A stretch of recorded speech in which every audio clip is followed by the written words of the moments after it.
Bom, agora um dado preocupante. Até o dia 20 de dezembro de 2023, já foram registrados 111 ocorrências de ferrugem asiática na safra 23-24. Vamos entender melhor esse cenário com a pesquisadora da Embrapa Soja, Cláudia Godoy. Olá, Cláudia, seja bem-vinda. Um bom dia para você, satisfação recebê-la aqui no canal AgroMais. Bom dia, Thiago. É um prazer estar aqui presente.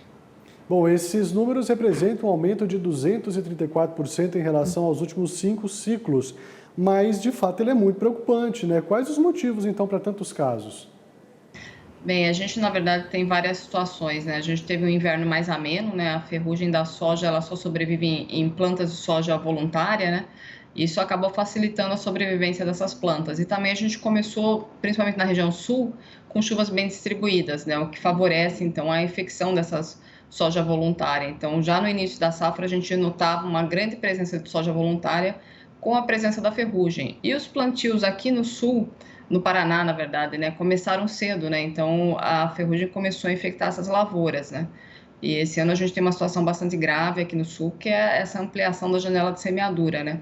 Então ela pode dar bastante trabalho para o produtor que está com as lavouras ainda atrasadas.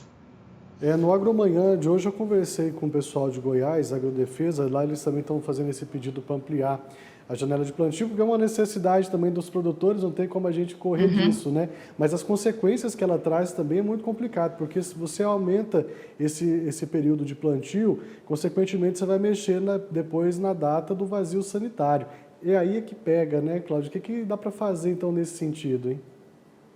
Na verdade, assim, ela não afeta tanto o vazio sanitário, mas o grande problema é que hoje o maior controle que a gente tem da ferrugem é o escape, é o plantio cedo logo após o final do vazio. À medida que você amplia essa janela, essas lavouras que forem semeadas mais tarde, elas vão receber uma grande quantidade de inóculo das lavouras que estão sendo colhidas, né? E vai dar muito trabalho para o produtor controlar, né? A gente tem que lembrar que a ferrugem é a doença mais severa que a gente tem na soja, a gente tem escapado dela, né? Então, o principal controle é o escape, é plantar cedo, né, logo após o vazio, e a hora que você planta à tarde é quando a doença dá trabalho para controlar, né, e os fungicidas vêm perdendo a eficiência de controle. Então, pode ser que ela dê muito trabalho essa safra, por causa dessa ampliação que a gente está tendo da janela de plantio. Certo, agora a gente sabe que vocês da Embrapa buscam novidades o tempo todo, vão fazendo pesquisas, tentando minimizar toda essa situação. Já tem alguma coisa no radar para daqui para frente aliviar aí para o lado dos nossos produtores? Você tocou num ponto importante, né? Os fungicidas já não vão dar conta mais daqui a pouco de criar tanta resistência assim para a ferrugem asiática, né?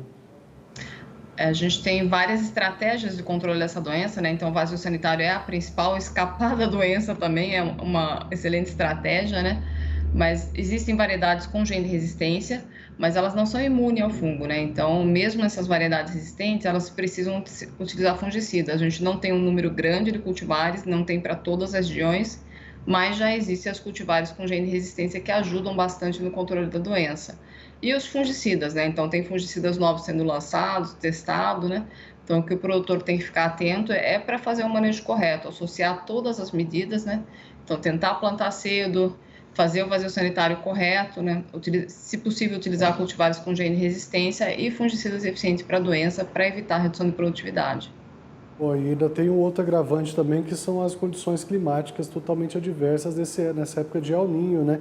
Elas também podem contribuir para tudo isso, porque lá no sul, nós tivemos, no Rio Grande do Sul principalmente, uma umidade muito grande, que é um dos principais focos de ferrugem asiática. Depois vem o sol, já fica um pouco mais complicado, chuva de novo, o que que fica, né? Como que o produtor consegue lidar com tudo isso? Anos de El Niño normalmente são anos que a gente tem uma pressão de ferrugem forte no sul, por causa das chuvas, né? O fungo da ferrugem, ele gosta dessas chuvas bem distribuídas, né? Um agravante que a gente tem no Rio Grande do Sul é que o produtor não conseguiu plantar pelo excesso de chuva. Então tem muita soja nova, né, e muito inóculo de ferrugem no ar, né? E o Centro-Oeste está ampliando essa janela. Normalmente o pico que a gente tem de ferrugem é janeiro, fevereiro, quando as chuvas ficam mais regulares, né? É uma doença que gosta de chuva bem distribuída. E esse ano ela começou muito cedo, né? Então a gente já está com inóculo alto, a gente vê no mapa do consórcio o Paraná com ocorrências bem distribuídas, Rio Grande do Sul, a gente tem 6 estados já com ocorrência, né?